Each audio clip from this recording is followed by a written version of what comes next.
Gracias por continuar junto a nosotros en la primera emisión de Informa TVX. Nos encontramos en el segmento de entrevistas, jueves 17 de agosto. Como lo he anticipado, ya está conmigo Wilfredo Morán, investigador de la Fundación Prisma, y con él vamos a platicar del fomento de la agroecología en El Salvador. Gracias por estar con nosotros, Wilfredo. Bienvenido a TVX. Es un gusto siempre estar, somos asiduos también, digamos, público de TVX en la entrevista, que hay entrevistas que solo las pasan aquí. Entonces, sí, es un gusto.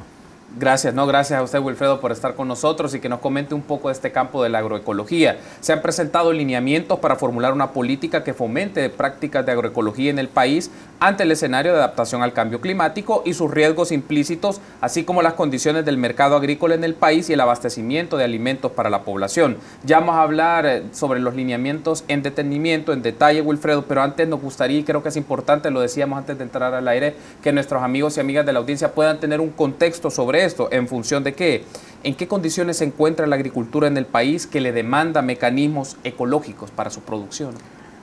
Bueno, quizás decir un poco que la necesidad de una propuesta de esta naturaleza escapa al sector agropecuario. Sucede de que en El Salvador tenemos 3/4 partes del territorio que están, que tienen ese uso. Y que no solamente producen alimento o producen materias primas, sino que también generan servicios de los ecosistemas como agua limpia, como aire, como captura de carbono, como clima, ¿verdad? Clima agradable. Entonces, todo esto se ha venido degradando. Hemos venido perdiendo la oferta de servicios que dan los ecosistemas que son necesarios para el bienestar de la sociedad en general. Usted ve que a cada momento tenemos cierres de calles porque no hay agua. Pero el asunto del agua tiene una relación completamente directa con el manejo que se hace del suelo, con cómo se trabaja la agricultura, ¿verdad? Cómo se cuidan las cuencas y todo este tipo de cosas. Entonces, claro, tenemos montones de años en que no ha habido una propuesta sistemática. Ha habido muy buenos esfuerzos, diría yo, pero son así como muy puntuales, ¿verdad? Entonces, ahora la idea es que las experiencias que existen así de manera aislada y que han mostrado ser exitosas, cuenten con un respaldo institucional para que desde el Estado y desde toda la sociedad, entonces se pueda impulsar este cambio de paradigma. Porque el paradigma actual, ¿qué nos produce? Nos produce degradación de suelos, nos produce agotamiento de los recursos del agua, nos produce alta vulnerabilidad, elevado riesgo y además que acentúa la pobreza. Amén de que vulnera increíblemente la seguridad alimentaria y nutricional. Entonces, claro, por eso es que necesitamos una propuesta de esta naturaleza, ¿no? ¿Cómo entra, Wilfredo, en este escenario? Le preguntaba un poco de las condiciones de la agricultura en el país y el cambio de paradigma que significa una práctica agroecológica. Por ejemplo, situaciones que podemos pensar, o nuestros amigos y amigas pueden tener en la mente, es, por ejemplo, a nivel de agricultura vemos un auge en el caso de la producción de caña de azúcar, de los granos básicos, pero también elementos como la tenencia de la tierra, y que en este país es un elemento que ha sido histórico, quiénes poseen la tierra y qué usos le dan, bajo qué tipo de prácticas que generan deterioro medioambiental. ¿Cómo podemos incorporar estas variables, la tenencia de la tierra y particularmente la producción de la caña de azúcar como uno de los insumos fuertes que se utiliza para la producción y para la exportación? Sí, precisamente uno de los asuntos que forma parte de la propuesta es el hecho de hacer un abordaje integral, ¿verdad? Y la agroecología tiene, aunque pudiese verse que es solamente una mezcla de lo agronómico y lo ecológico, lo ambiental, es más que eso. Es una propuesta también de orden social, es una propuesta de orden económico y es una propuesta de orden antropológico también.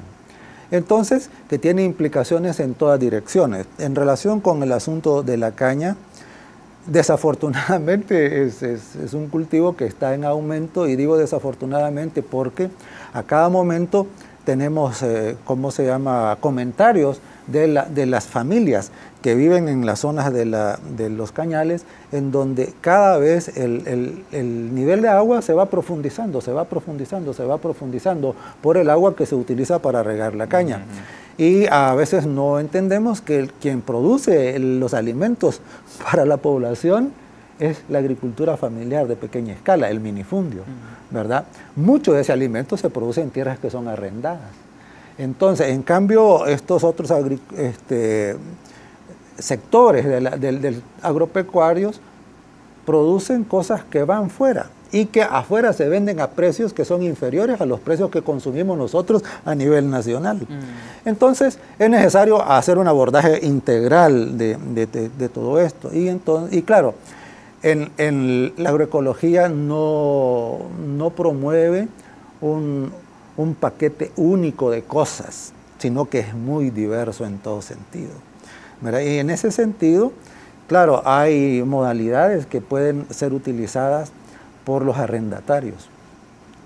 Hay modalidades que son un poquito como más profundas y mejor diseñadas para los que son propietarios de una parcela. Y hay modalidades que también pueden adaptarse a la agricultura de mayor extensión, ¿verdad? Entonces, claro, esa es la riqueza. La riqueza es de que es contextual, es territorial, que se adapta a las diferentes circunstancias y necesidades de los actores que se encuentran en los diferentes segmentos, digamos, del sector agropecuario. ¿Y qué significa, por ejemplo, enfrentar problemáticas como prácticas nocivas para la agricultura, como los agrotóxicos o el uso de ciertos tipos de pesticidas que dañan el suelo y que degradan los bosques? Ya hablaremos quizá más adelante el tema de esta restauración de ecosistemas y paisajes, que entiendo que es parte de este componente, uno de los componentes de la agroecología, pero también cómo minimizar o disminuir dentro de este enfoque, dentro de este paradigma, prácticas que son constantes en espacios pequeños de extensiones agrícolas, pero también en grandes hectáreas, donde utilizan mucho los agrotóxicos como una forma que en principio lo ven de ahorrarse, pero que contamina, y su implicación económica, ambiental, pues es mucho mayor. Correcto. Sí, el problema parte de tener indicadores equivocados. De ahí parte el problema, porque suele ser de que los análisis se hacen únicamente considerando indicadores económicos, ¿verdad? Pero no se evalúan las implicaciones que esto tiene en términos de pérdida de la fertilidad natural, en términos de afectación de la biodiversidad, en términos de aumentar la vulnerabilidad, en términos de mirar la propuesta económica, la viabilidad económica del país a largo plazo. Yo no puedo estar pensando en que puedo ser inmediatista y únicamente sacar lo más que puedo y luego dejar el recurso completamente agotado. Eso va en contra de mi negocio mismo. Y entonces es necesario tener esa consideración. Además, también es un asunto de solidaridad con el resto de la sociedad. Yo no puedo poner un avión a regar veneno y que el veneno llegue a donde la gente llega a recoger el agua. Entonces, por eso se necesita encontrar y trabajar con estas otras modalidades. No es eliminar una cosa, me refiero a eliminar un cultivo o un sistema como tal, no. Es modificarlo de tal manera de que pueda ser productivo, sí, pueda ser socialmente justo, sí, pueda ser rentable, porque debe ser rentable también, sí, y que a largo plazo no arriesgue la viabilidad económica y la viabilidad de las posibilidades de desarrollo de la sociedad salvadoreña, ¿verdad? Entonces, esto es la propuesta, precisamente va en esa dirección. Y claro, nosotros los salvadoreños deberíamos procurar no esperar que la crisis extrema nos tope, sino anticiparla. Mirar los indicadores ambientales que ya tenemos, los indicadores de desarrollo humano que ya tenemos, y entonces mirar qué podemos hacer para que primero no se agraven, y luego iniciar un proceso de restauración, un proceso que restaure no solo el estado de los recursos, como la calidad del agua y la disponibilidad de agua, no solo la fertilidad del suelo, la biología del suelo, la diversidad arriba de especies vegetales y animales. No solo eso, pero también que mejore el nivel de vida de las familias, no solo de las familias rurales, pero de todas las familias salvadoreñas, ¿verdad?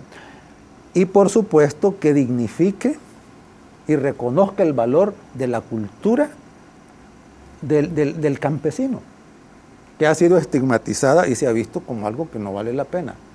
En realidad, además de proveer nuestros alimentos, porque los que ellos producen es lo que comemos, lo otro va para afuera. Sí. Además de eso, también manejan los recursos y son responsables de las implicaciones que tienen, para bien o para mal, en, por ejemplo, el agua, en la calidad del aire o la capacidad para amortiguar, ¿verdad?, las emisiones, etcétera, ¿no? Entonces, de poner incluso carbono en el suelo, ¿verdad? Así es de que es importante mantener una visión amplia de esto.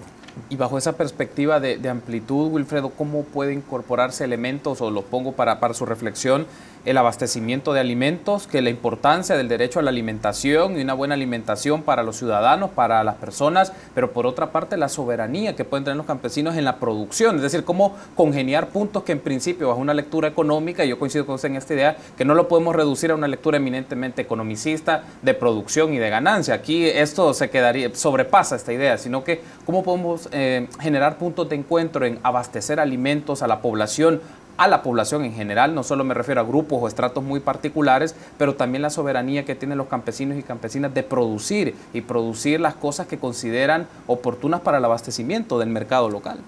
Sí, es precisamente la propuesta, tiene en su corazón, digamos, la soberanía alimentaria y los principios que rigen el concepto de soberanía alimentaria. En ese sentido está implicado el hecho de que debemos utilizar de mejor manera, de la manera más eficiente posible, todos los recursos locales, para evitar precisamente en los que yo tengo control. De repente ya se habla, por ejemplo, del PIC, del petróleo o del fósforo. Entonces, una vez que eso se acabe, ¿qué se va a hacer? Entonces, pero ahora es desarrollar esa cultura de la máxima utilidad de los recursos locales, ¿verdad? Y hicimos una investigación, un mapeo a nivel nacional de experiencias que demuestran que esto se puede hacer. Y es interesante porque encontramos en que las familias que tienen ya años de estar en esta práctica, se han mejorado notablemente sus dietas, porque ocurre que en la opción convencional son monocultivos y solo es eso. En cambio, en la opción agroecológica se aumenta la diversidad. Diversifican lo que producen. Exactamente, okay. ¿Verdad? Se aumenta la diversidad y entonces comienzan a comer diferentes cosas. Okay. O sea, es interesante porque la diversidad del agroecosistema se ve reflejado en la mesa. Entonces, eso tiene implicaciones en proveer vitaminas, en proveer minerales, y que si solo se come una sola cosa, no se ven. A esto hay que agregarle la integración racional del componente animal. Entonces vemos pues de que esto... Ahora, esto es con las familias. En relación con el resto de la sociedad, también es importante, porque encontramos que cuando ellos comienzan a producir más de lo que se pueden comer, comienzan a venderle a los vecinos. Y luego ya los vecinos ya no alcanzan a consumir todo. Entonces van y lo venden en el mercado. Entonces, al venderlo en el mercado local, los circuitos de comercialización son cortos. Entonces, no produce huella de carbono. Permite que los productos que lleguen al consumidor sean frescos y que sean nutricionalmente densos. Eso es muy positivo para el consumidor. Lo que necesitamos es que el consumidor entienda esto, y aprenda a valorar estos productos. Esa idea es interesante, la vamos a retomar al regresar, Wilfredo. ¿Cómo entra en esta dinámica el ciudadano, el consumidor, la consumidora respecto a poder adquirir otro tipo de productos para diversificar su dieta, pero también respaldando y apoyando el trabajo de los campesinos y las campesinas? Permítanos una pausa, volvemos en minutos.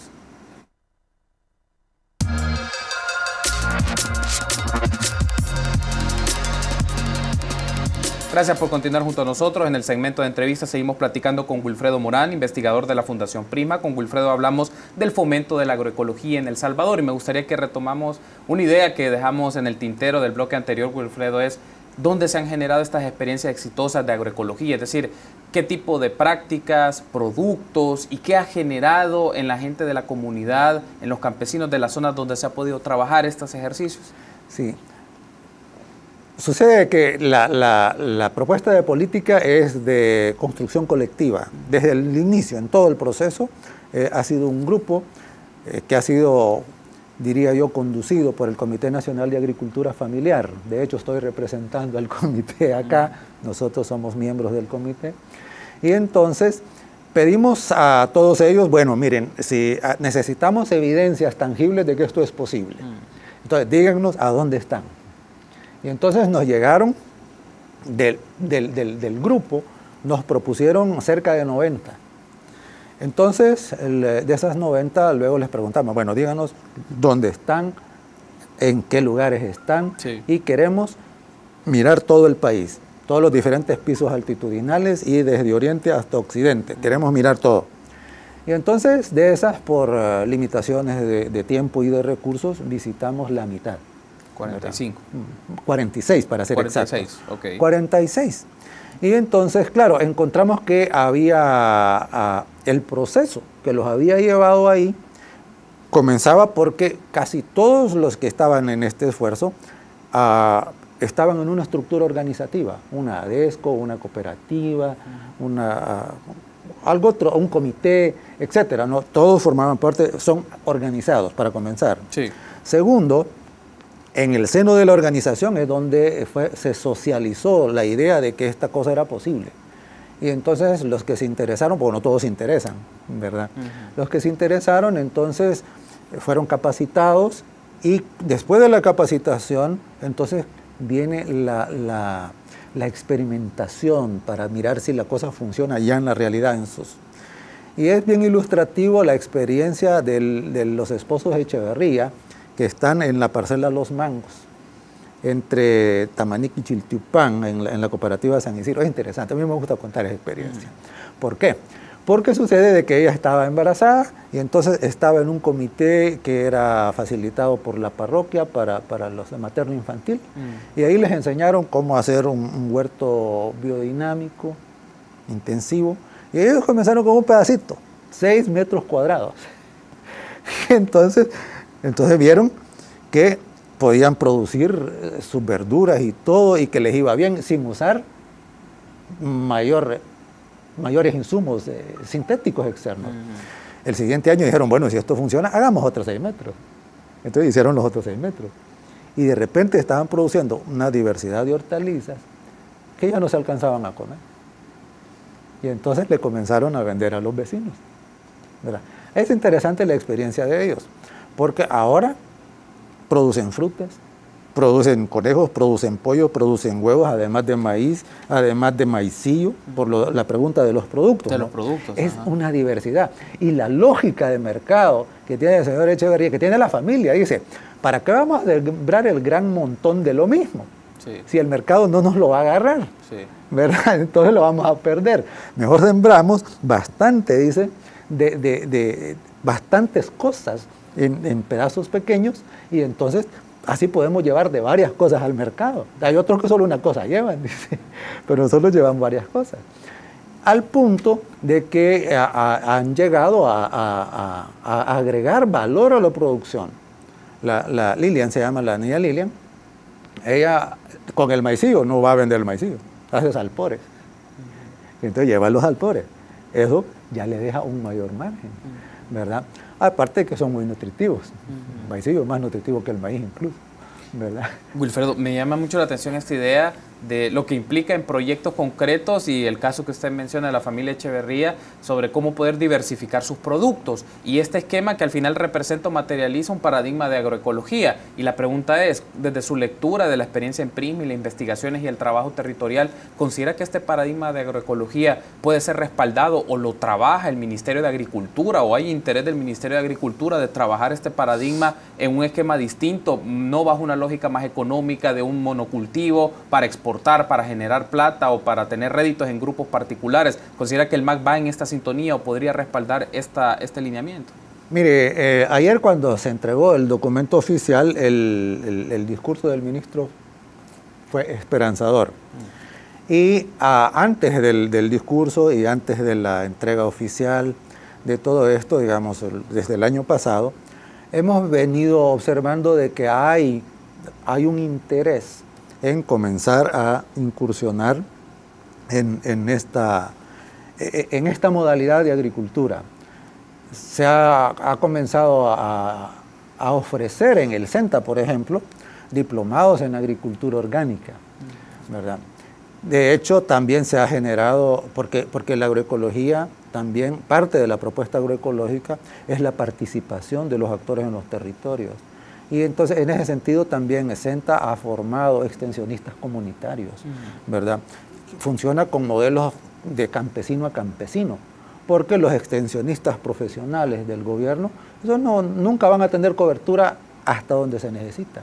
Por eso es importante estas propuestas, ¿no?, que potencien el acompañamiento que puede dar el Estado. Entonces, yo diría que tenemos algunas luces de que se está haciendo un esfuerzo inicial. Desafortunadamente, diría yo, hasta hoy, ¿no? ¿Verdad? Hasta los años recientes. Hasta los años recientes.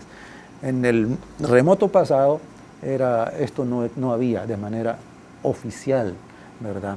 Y el trabajo, todo lo que hemos encontrado nosotros en el campo de lo exitoso, ha sido un esfuerzo de las comunidades acompañadas por ONGs, financiadas por la cooperación internacional, ¿verdad? Que agradecemos a todos los actores y actoras que han tenido una cosita que ver en esto, ¿no?